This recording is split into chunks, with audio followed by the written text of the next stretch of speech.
Welcome back. Welcome back to the Kovacs report. It is my favourite time of the month. Previews catalogue time. Yes, they have all dropped. They've all landed. We're going to start with Marvel. We're going to go through it page by page. We're going to highlight everything that's new. I'm going to let you know what's on my pull list. We're going to have a little laugh along the way, hopefully. Now, these are all books that are being solicited right now, which means you can pre-order them right now, and they will be published in April 2026. Now, I have noticed there's a typo on this Marvel, because it says here April 2025, but it's not. It is 2026 for anyone else points it out. So let's kick off, but be warned, there will no doubt be a bazillion spoilers. Marvel is just notorious for it. Like the video if you can, and do hit subscribe. Help me build the channel.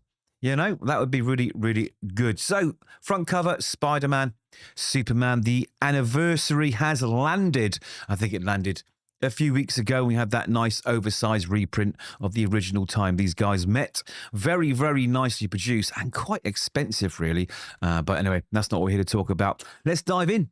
Let's see what we got. I am really excited. I think we're in that sort of middle months where in issues 2s and 3s, there's not so many number 1s dropping, but we'll find out. So Spider-Versity, I've made a video about this, voicing my concerns. It did turn into a bit of a rant, so if you want to laugh at me getting angry about comic books, go check it out. It's on the channel, but we'll get into that a little bit later.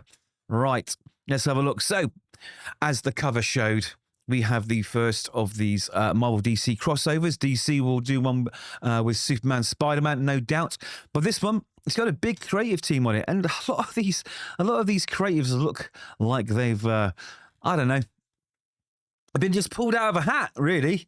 I don't know, we've got Brad Meltzer, Jeff Johns, Dan Slott, Louise Simonson, Brian Michael Bendis, Jason Aaron, Joe Kelly, and more. We've got artists like Pepe Larraz, who's doing such great work right now, Gary Frank, and Marcos Martin. I do like Marcos Martin, Todd Noack, Sara Pichelli, Russell Dortmund, Humberto Ramos, and more. And as you can see, we've got a bazillion variants, wraparound covers, homage variants, blank variants, you name it. But what's it all about? Well, let's check these covers out first, because we got the Sara Pichelli one there, pretty cool, Miles. And we got this Walter Simonson, nice classic looking cover there, old Thor. And I forget which Superman that is, because I'm not a big DC fan, as you already know. I read mostly Bat Family. I'm trying to get into more DC. I say it every time, but it's getting harder and harder. Thwip it away. I like that. 50 years ago, DC's Man of Steel met Marvel's friendly neighborhood Wallcrawler, and the world of comics has never been the same. Well, I don't know. In celebration of that historic milestone, thrill to the all-new tales of Spider-Man and Superman and their friends and foes. So Brad Meltzer and Pepe Larraz pits Spider-Man and Superman against Lex Luthor and Norman Osborn. That sounds cool, as their greatest villains exploit some of their greatest weaknesses. Okay, what else we got? In the shadow-laden 1930s, Spider-Man Noir encounters the original Golden Age Superman as told by Slott and Martin. That's going to look really, really nice. I love Marcos Martin's work. A crisis ensues as Johns and Frank bring the Super and Spider families against each other together at the summons of Mysterio, but it's their true foe and ally out of control. Who knows? Symbiote hordes, of course. We're going to need symbiontes. Big symbiote event coming. Invade Metropolis as a new War of the Realms ignites in Aaron Dortmund's epic. I quite enjoyed War of the Realms, actually. I think I read it collected. I wasn't following it as it was coming out month by month. Right, co-creator of Steel, Louise Simonson, hammers out the tale of John Henry Irons. I guess that's Steel in the book now. Yeah, it makes sense. John Henry Irons clash with the Hobgoblin, as drawn by Todd Noack. What else we got? There's so much. Kelly and Ramos take on a campus crossover between Gwen Stacy and Lana Lang, which should be fun. And Miles Morales' Spider-Man teams up with Superman as Bendis and Pichelli re-team. So that one should be fun. Returning to a beloved character. We'll see what they come up with. So it's 72 pages, $8. Not too bad, not too bad. But look at all these what it's all about. I was going to say foil and variant at the same time, and it came out as 4.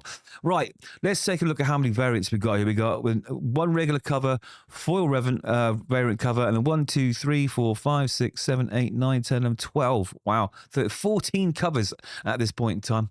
Sport for choice. Want to be able to see some more. Here we go. Yeah. Okay, Greg Capello's is nice as usual. We got Marcos Martin. I just love his work. It's just so beautiful. And we got these foil variant covers by Mark Bagley.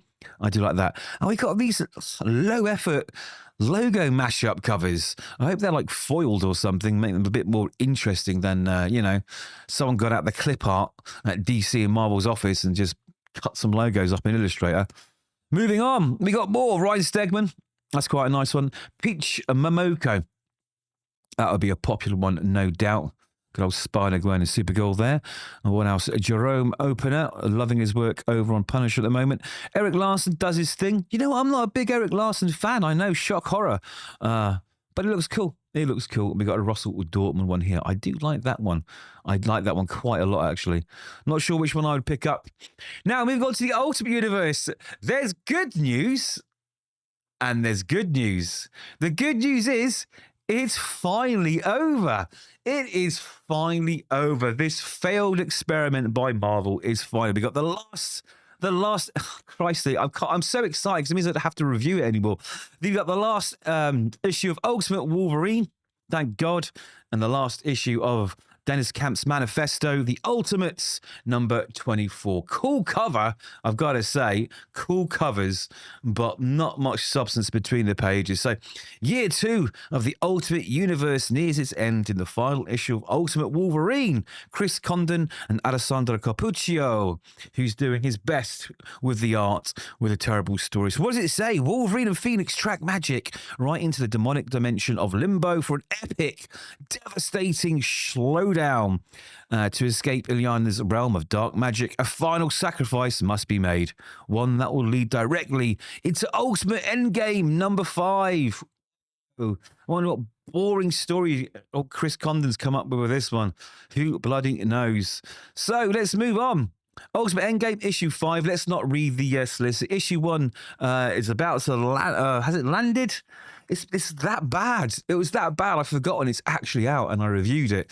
There we go. And of course, the end game, the end of the Ultimate Universe isn't over just yet because Marvel is squeezing one final one-shot in there. One final one-shot Ultimate finale, which will be a roundup, I guess. Yeah, here we go. Dennis Camp, Chris Condon, Jonathan Hickman, Brian Hill, and Peach Momoko with Alessandro Cappuccio, Stefano Caselli, Marco Cicchetto, Juan Fregheri, and Peach Momoko. So they're all going to get in there and close it off. Bookend this, whatever it has been. Ultimate Spider-Man is the only one worth reading. I'm going to say it every single time. So there we go. They're also reprinting issues 1 to 6 as well, just in case you want to buy them all over again. They're definitely milking that cow. Speaking of cows being milked, let's jump into the Spider-Man stuff. So Death Spiral is landing. Okay, this will be the tail end of it, actually. Be the tail end. So I've made another video about this whole Death Spiral stuff. So I'm not going to go over it too much in here because these are sort of like, you know, the big spoilers end of the event before it's even come out. So it's going to cross all of the Spider books. Well, 3 of them, I think. We got Venom, which is Al Ewing, Carlos Gomez, Amazing Spider-Man, Joe Kelly, and Ed McGuinness is on art for a lot of this as well.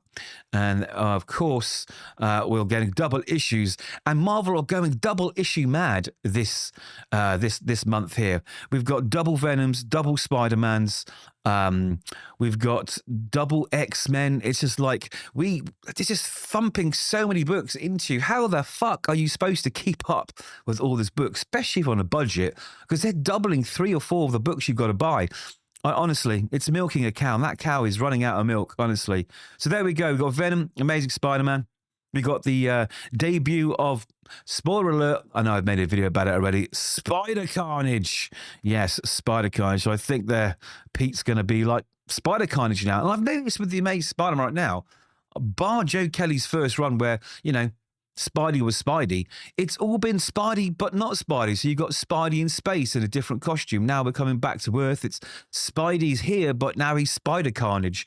It's almost like Pete and Spider-Man just can't be Spider-Man because they don't want him to be Peter Parker anymore, really. And they don't want him to be Spider-Man, so they're doing all these gimmicks. It's like, just let Pete be Pete, right? And let Spider-Man be Spider-Man. Don't know what's going on. It's same with Mary Jane.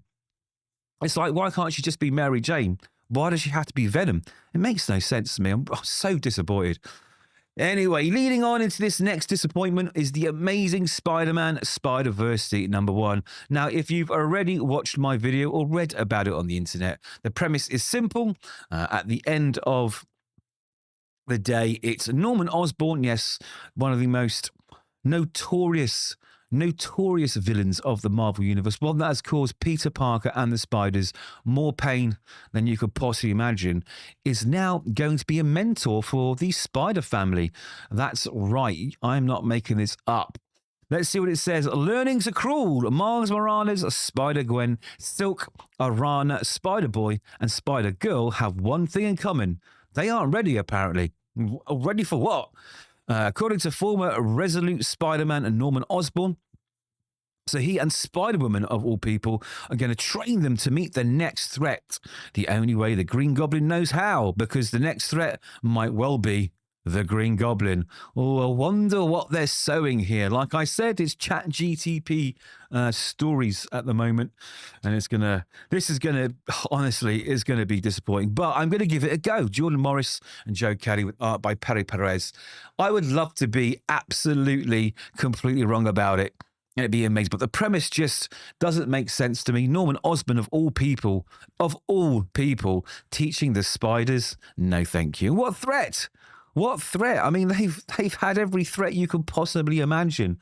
What could possibly be the thing that they're not ready for?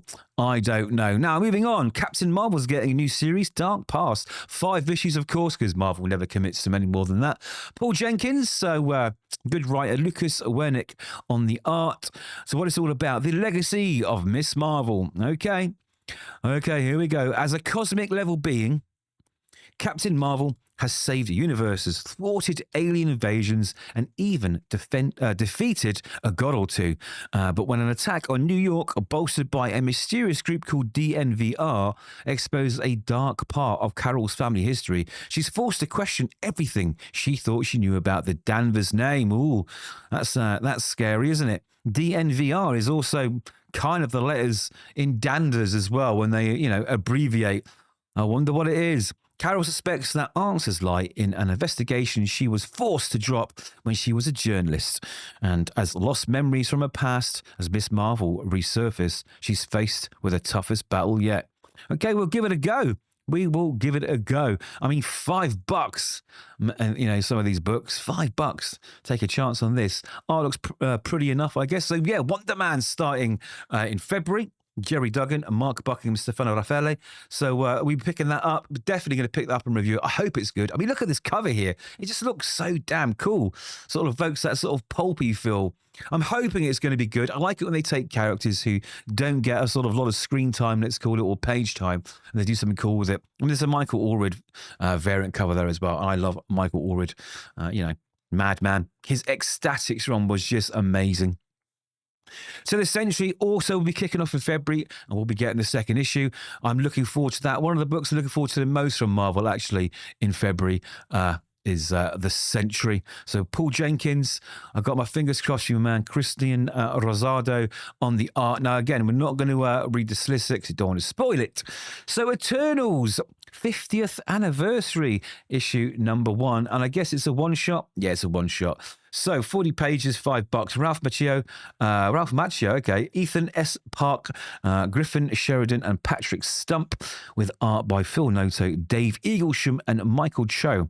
So celebrate 50 years of Jack Kirby's cosmic vision. I mean, the covers do look good. Let's be honest, right? Let's be honest. So, the Eternals return in an oversized anniversary special honoring the legendary creations of the King of Comics. Discover untold stories of Earth's immortal protectors. Explore their hidden history and witness the debut of a brand new Eternal.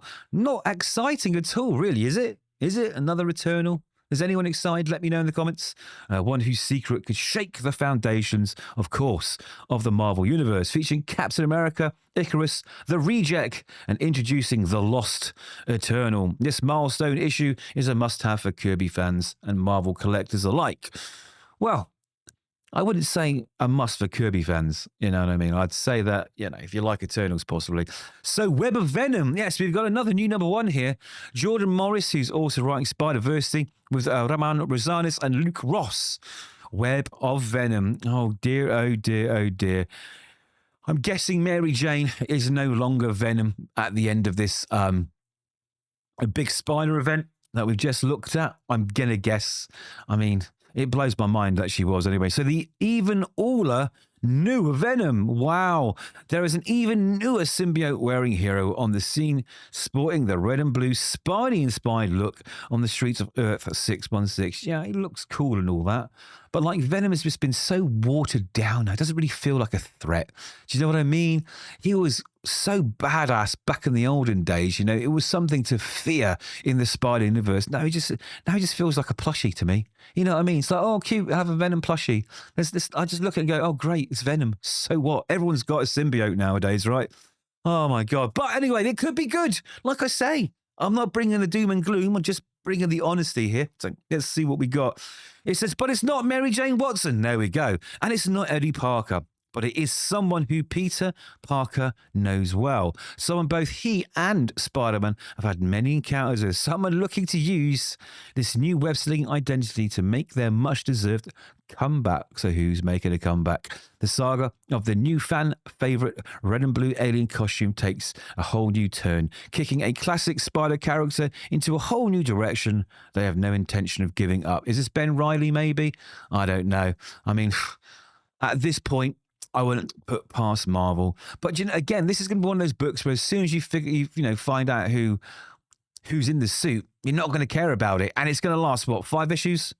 Or is it a one-shot? No, it's a one-shot. Okay, wow. A one-shot. So this is going to lead into something, I guess. Maybe a new Venom series, or I guess Al Ewing is going to continue with it. So why isn't Al Ewing writing it? It all doesn't make sense to me. I would have thought if Al Ewing was going to take the Venom character in his own Venom book, he would be the guy coming up with this, but no. So maybe he's jumping off Venom. I hope so, because it sucks.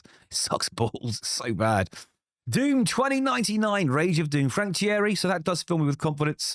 I do like a bit of Frank Thierry. Von Randall on art. And we got some cool covers. So what is it about? Ultron versus Doom. All right, that does sound a lot of fun, actually. Dr. Doom. Dr. Doom's spell didn't just annihilate his enemies, it wiped out all life on Earth, leaving even him to regret the cost. Yes, we found that out in previous books. In the desolate future of Doomed 2099, Doom discovers Ultron's buried head and risks everything to repair his time machine. But awakening a dangerously powerful machine intelligence invites a new rebellion, and the path to redemption may demand a price even Doom never anticipated. All right, we'll give that a go. The Rage of Doom. It could be really good. Could be not a really good one shot that you don't think, wow, that came out of nowhere. Or it could be just another one of those 2099 books that doesn't really land. Now, Daredevil, I've made a couple of videos on. I'm very confident in Lee Garbett. I'll leave it there. The art looks absolutely stunning. This is one of the books that I'm looking forward to most in 2026. As I've always said, Daredevil is in my top 3 favourite Marvel characters of all time. So I've got a lot of hope here. I'm crossing my fingers, but look at the art. The art is beautiful. Won't be disappointed on that front. Let's hope the story does good old Daredevil justice. Again, another favourite character, Alias, is back. Sam Humphries is writing this. Is he writing New Avengers at the moment? Yeah, not too hot on that. But I'm hoping he does better on this. Geraldo Borges on the art. And, of course, covers by David Mack. So this is another book I can't wait to read. The original Alias run sitting over there on my bookshelf. It's probably one of my favourite books of all time. Bendis absolutely smashed it when he put that book out. I love it. If you've not read Bendis's run on Alias, the first one, jump on board. And as for events, more events. We've got Armageddon assembling. Well, it's assembling very, very soon. And this Weapons of Armageddon, this Wolverine book, is pretty central to it. Again, I can't read the solicit because issue 1 hasn't come out and I don't want to ruin it. Chip Zdarsky, Luca Maresca are the creative team behind it. And I don't know where it's going. I want to know. The first issue of Captain America, which is leading up into this, came out the Wednesday before making this video. And it was a big setup issue. There's a couple of moments in it, but just like, well, that's a bit out of character for Cap, but I thought anyway. But a whole load of setup which could lead to something pretty explosive for Cap. The book's not bad. The book is not bad at all, but it's got to keep that sort of steam going. Got to keep on the boil. Speaking of Cap, There's issue 9. Looking forward to that. We issue 10. So another double shipping in the month. It's like Marvel. You're putting out so many books every single month, right? And then to double up on 4, 5, 6, 7 of the main titles, that's really taking the piss out of your readers, right? Their wallets only stretch so far. And again, people are going to buy this because it ties into Armageddon and they don't want to miss out on the event. I think it's a bit cheeky. It's a bit cheeky.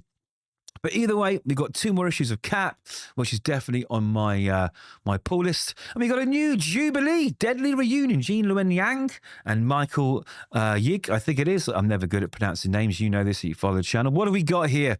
What have we got here? Deadly Reunion. A Jubilation Lee always puts her life on the line for those in need. But for family, question mark, she'll do anything. When the cousin she never knew is in sudden need of help, Jubilee tracks him down to save him. But Jubilee may find that her familial bonds aren't as strong as she hoped. What secrets does her cousin hold? I don't care.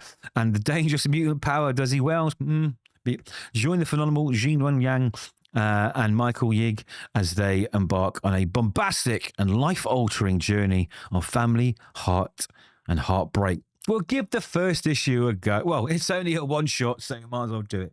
So why are we doing these one-shots? Are they leading into anything? Or are they just bonus books that Marvel are throwing in there? I'm not sure. I'm not sure. So, X-Men United is coming. This is going to be one of the sort of top 3 flagship X books going forward. Eve L. Ewing is writing it, who I have very little faith in. Tiago Palmer is the artist, and there's a Stefano Caselli cover there. So this is all part of the Shadows of Tomorrow. A few of those books have already come out. Inglorious X-Force, Rogue, maybe 1 or 2 others. I've reviewed them all, but it's not looking good. X-Men itself has pulled itself back into an interesting place, actually. It's got a little bit more exciting with the big reveal. I'm not going to say what it is here in case you aren't following, because Age of Revelation was a bit of a letdown, let's be honest. So X-Men is pulling me back. It's pulling me back. I can feel myself being pulled back into the X world, but it's going to take a lot to keep me there. A lot. And we keep putting the wrong creative teams on these books. I don't know. Magic and Colossus, Ashley Allen, Jermaine Peralta. Again, waiting for issue 1 to pop. I'm going to be reading that. Fingers crossed. I've seen the first 5 pages of it in a preview.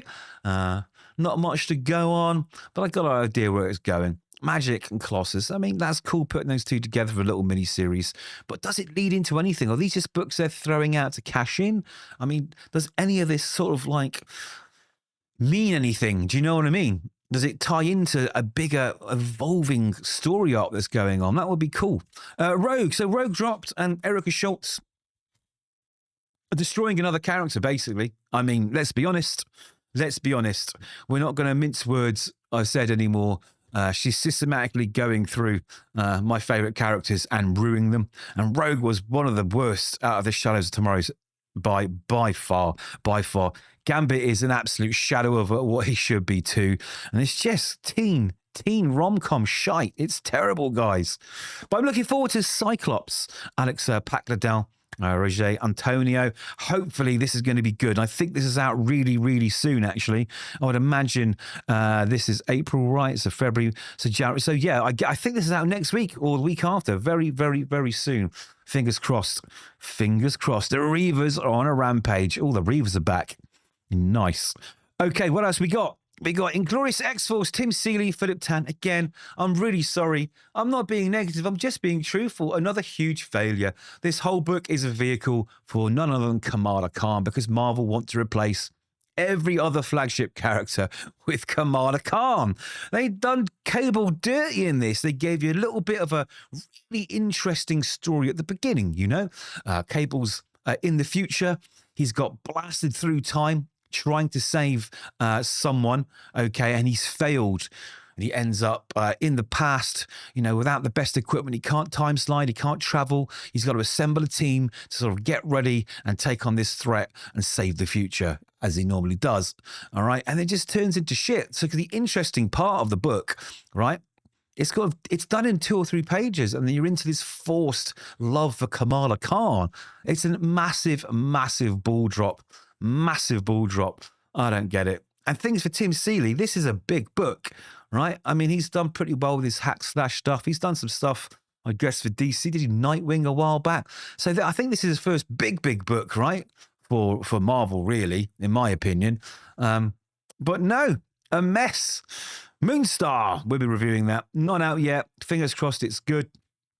Storm, unreadable. Maria Ayodele, I just don't know what he's doing. I haven't read anything that's good by him at this point in time. So that is definitely one issue. We're going to do issue 1 review. And if it ain't good, I ain't touching it again. There's so many bad X books out there. Generation X23, Jody Hauser has I guess, an interesting sort of premise of what's going on. I saw a little preview. We've got a sort of silhouetted out 5 or 6 other Weapon X characters. They all look like young teen characters, and they're going to reveal who they are. Again, what I don't want to happen with this is, look, the cool thing about Spider-Man when he came out was only one of them, right? And then you got, a couple more spiders. And then before you know it, you've got hundreds of spiders across all dimensions, times, and universes, and everything else. So it takes a bit of a polish off spiders, not especially more, right? And then the symbiote. The symbiote was pretty cool. Venom, wow, really cool. Then we got another one, right? We got Carnage or whatever.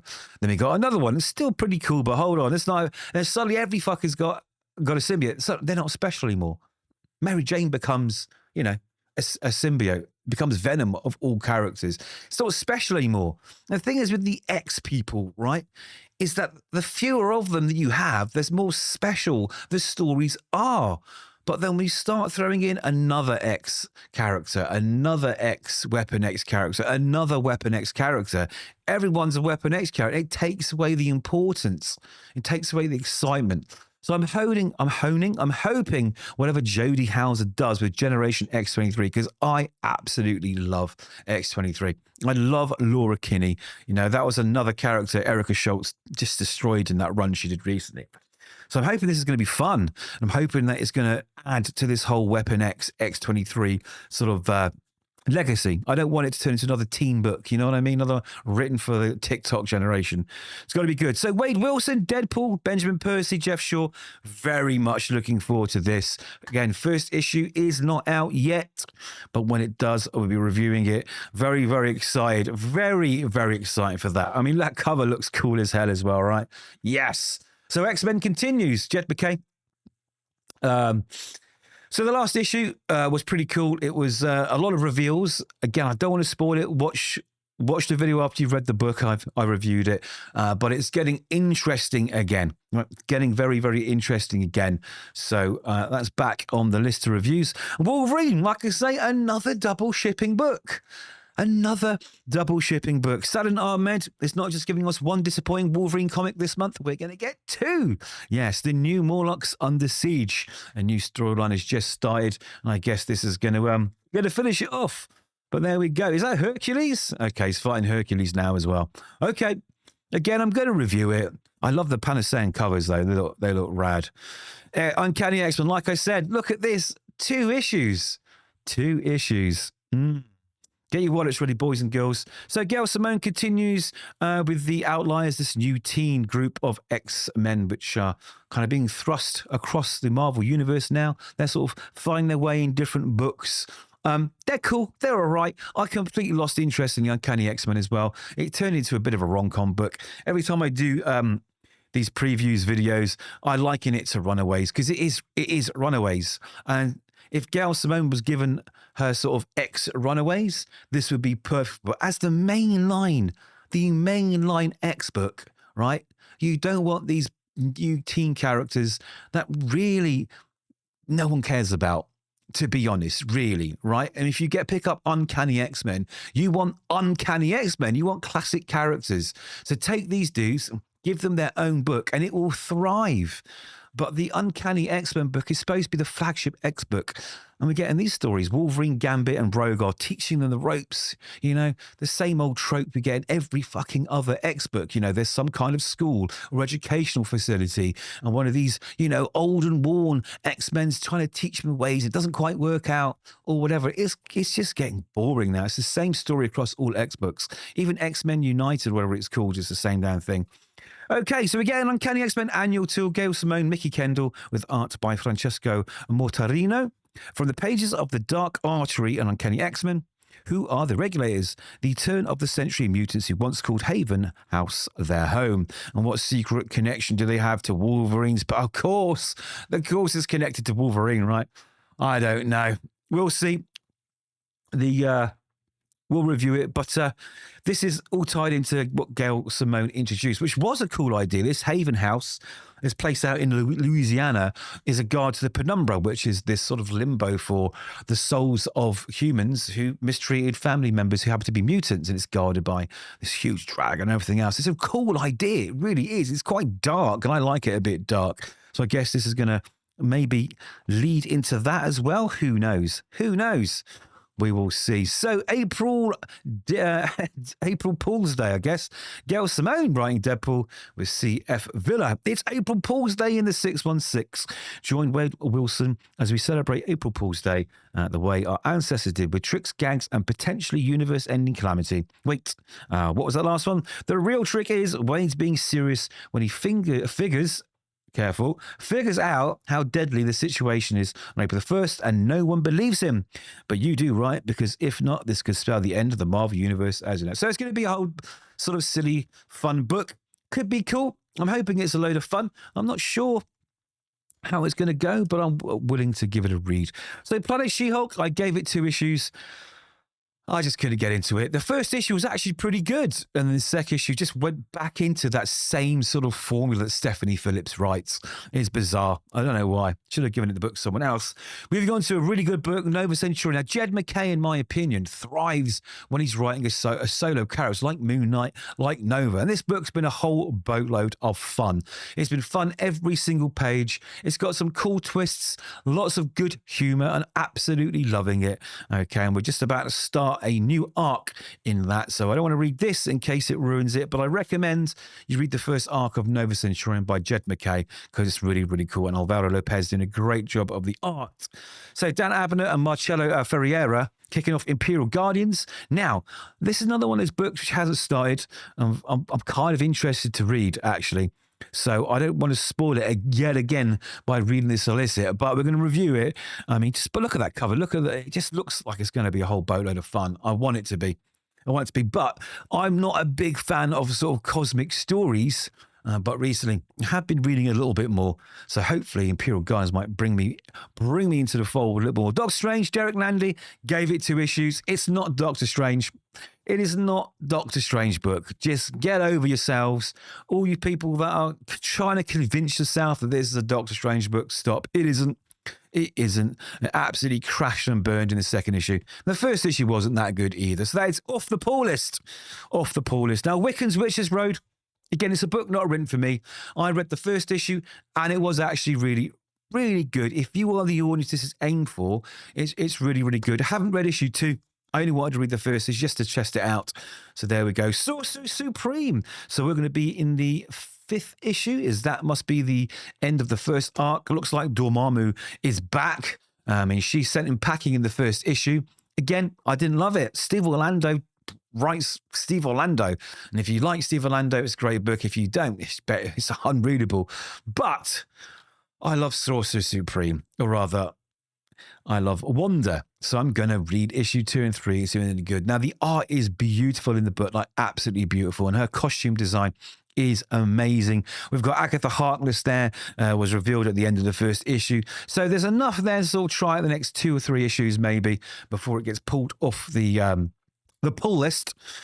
But come on, bring Doctor Strange back to Sorcerer Supreme. Let's get some of those classic things back. It's cool to do something that used to be good in the past. Doesn't all have to be so overly progressive. Psylocke Ninja, Tim Seeley. Right. Okay, let's talk about this. Well, it was my least favourite book of the pulls this week because it actually came out this week, and everything about it, bar one interesting story plot, which is Psylocke is going to fight Elektra.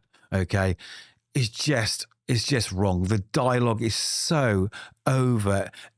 Honestly, I've never seen so much talk during a fight and everything explained word for word. Like there's no show don't tell in this book at all. It is just dialogue after dialogue after dialogue, explaining every single thing you could possibly imagine, because there is no story there in the beginning of that book, really, because they want to get to the interesting bit, but they forget that, part of the interesting bit being interesting is that the journey getting there needs to evolve and exciting and ramp up. So it is absolutely diabolically bad. But I'm going to read issue 2 because I'm an idiot. I'm an absolute idiot. Now, this rival stuff, these sort of game versions, I've been told to check them out, so I'm going to be checking them out pretty soon. But, oh my God, Psylocke Ninja. God, Deadly Hands of Kunlun. That's not on my pull list. I just not feeling those type of characters. The End 2099. I tried the first one, and I just couldn't get through it. There's so much going on, so many characters. There's so much dialogue. It was just not very enjoyable. Punisher's going pretty good. Benjamin Percy's doing his thing. That's definitely on the pull list. I can't wait. Again, should we read the solicit? No, let's not do it. Let's not do that. But we've got a Frank Castle gravestone, some kind of zombie coming out of it. And Frank in a very classic Punisher costume there. So maybe it's a flashback story. I don't know. Moving on. All new Spider-Gwen, Ghost Spider, another Stephanie Phillips book, which is very disappointing. Black Cat 9. Now, I'm not 50-50 on this. I think it's, again, another book not written for me, basically, right? It's not written for me. It's written for us, that sort of, I would say early teens, and it really shows. The humor is really forced. It's funny to someone younger. It's not funny to someone older. Some people will tell you that I'm wrong, but read it yourself and let me know. I want it to be good. Now, Null started off reasonably okay. I mean, the first issue was what it was. If you've read it or watched my review, you'll know. But we've got something quite interesting evolving here. So Null is back. He's in a bit of trouble, though. A bit of trouble indeed, because someone's trying to take his power from him. Yes, the Queen in Black. Again, I don't want to spoil any of it if you haven't read the first issue, but it's worth giving the first issue a try, even though it's Al Ewing, okay? All right, it's worth giving the first issue a try because it could lead on to something really, really cool. Iron Man, Joshua Williamson and Carmen Carnero. Issue 1 comes out the Wednesday after this video lands. Okay, so today's Saturday of the recording, and number 1 comes out on Wednesday, and I cannot be more excited. Spencer Ackerman's run on Iron Man was probably arguably one of the worst runs on Iron Man ever. It was a political manifesto. It was the writer's hatred for certain things in the world made flesh in a comic book. So not very good. But Joshua Williamson, we all know he's a very, very talented writer. Carmen Carnero, I've seen some of the preview art, looks really good. As I said, Daredevil earlier was in my top 3 favorite characters of Marvel. Well, it's Spider-Man, Daredevil, and Iron Man. So I am very, very excited by this. Can't wait to review it. Moon Knight continues. I don't read it. I'm hearing positive things about it all the time. I know it's gone through 7 different title renamings, but apparently it's been pretty consistently good. It's just not a character that I love, but I've got nothing bad to say. But it's not on the pull list. Fantastic Four continues to be one of Ryan North's books where, it's mediocre every month. We've got this story at the moment. It looks like it is ending in this issue. But we won't read the solicit. It'll probably spoil it. But basically, long and short of it is Galactus has sent a message through space, okay, because he needs to speak to Sue Storm. So Sue Storm and the Fantastic Four, they've popped off into space to go find Galactus at the end of time, wherever he is hiding, to find out what impending doom and threat, right, is coming to the Earth and the galaxy that Galactus would call for Sue Storm. Meanwhile, the kids, yes, the children of the Fantastic Four have been left to defend Earth, essentially. And that's not a word of a lie. Go read the book, go read my review. They're going to turn him into a new Future Foundation or something. You know it's coming. You know what I mean? Like, you've got the Junior Fantastic Four, and we're going to get, this is the new Future Foundation with the children of the Fantastic Four. And that'll be written in as a huge arc, probably spin off onto another miniseries. We know it's coming. Humberto Ramos does a usual great job of the art. So Logan Black, White and Blood, Philip Kenny Johnson, who is writing the best book at Marvel right now? hands down the best book at Marvel, which is Infernal Hulk, with Ethan Sachs and Giuseppe Camicoli. They're doing Logan Black, White and Blood, number 4. I think I've got the first one to read yet. These sort of duotone, tritone color books are usually a little bit of fun. They're usually short stories by different creators, and you get little snapshots, of your favorite characters. Pretty good, pretty good. The Mortal Thought, for me, unreadable. I don't know what Al Ewing's doing there. Unreading. Ryan North has another book, Hulk Smash Everything. I read the first one. Didn't think much of it, but here we go. Infernal Hulk, Philip Kennedy Johnson, Nick Klein. Look at that cover. Just take a second to soak that in. Look at Iron Man in that armor. He is taking down, or trying to take down, the Infernal Hulk. This is going to be one of the biggest issues in the whole run. I am so excited, not just by the art, but I mean, the story, the idea of it sounds good. Like this big Hulkbuster sort of costume, there's wings in the back, everything about it is just amazing. I love Philip Kennedy Johnson and Nick Klein in this book. I hope they stay on it a long time. The first 30-odd issues in the regular Hulk book, which retitled into this for this new version of Hulk, were fantastic as well. There's a one-shot story in there. I think it's Hulk 27 was one of the best one-shots of the year, hands down. Get on it if you're not already, but definitely read the Incredible Hulk run before you go into this run. It's very important you do. So here we go. We're into, I guess, the facsimiles and trades. Let's see if we've got anything sort of super cool and interesting. Silver Surfer, Miss Marvel, Spider-Man Noir. Is this the... yeah, this is the I think this is the David Hein book. Yeah, so they're reprinting that. Okay, that's cool. Because I'm not a big fan of the Spider-Man Noir at the moment. Again, it's overly political. It's another manifesto from Eric Larson. Godzilla Infinity War. I'm not doing the Godzilla books. Alien Killer King. We'll give that a go. No, we won't. It's Saladin Ahmed. We know where it's going. You know what? No, let's give him another try.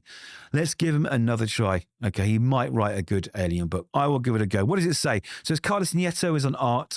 When humanity has already lost the war against the xenomorphs, what remains? Set on a planet overrun by the savage alien species, the dregs of humanity cling to the protection of the mysterious siblings known as the Three Kings. But these warlords have a fourth sibling who is out for revenge, and the humans remaining protectors are harboring secrets deadlier than the aliens outside their gates. The first chapter in one of the most epic and darkest eras of the alien universe. We'll give it a go. We will definitely give it a go.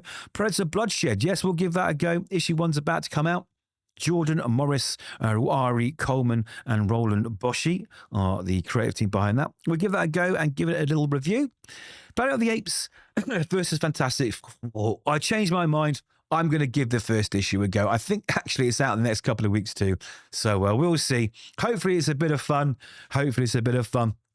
Like I always say, there's tons of Star Wars stuff. I don't tend to read the Star Wars stuff or review it. But if you're a Star Wars fan, what have we got? We got Shadow of Maul. Okay, Galaxy's Edge. We got a Stormbreaker advert. We're on to the Omnis Marvel Fanfare. Okay, Dave Gibbons cover. Yeah, it looks beautiful. Ooh, I do like a bit of Dave Gibbons. X-Men Blue and Gold. Blood Ties Omnibus is out. I do love omnibuses.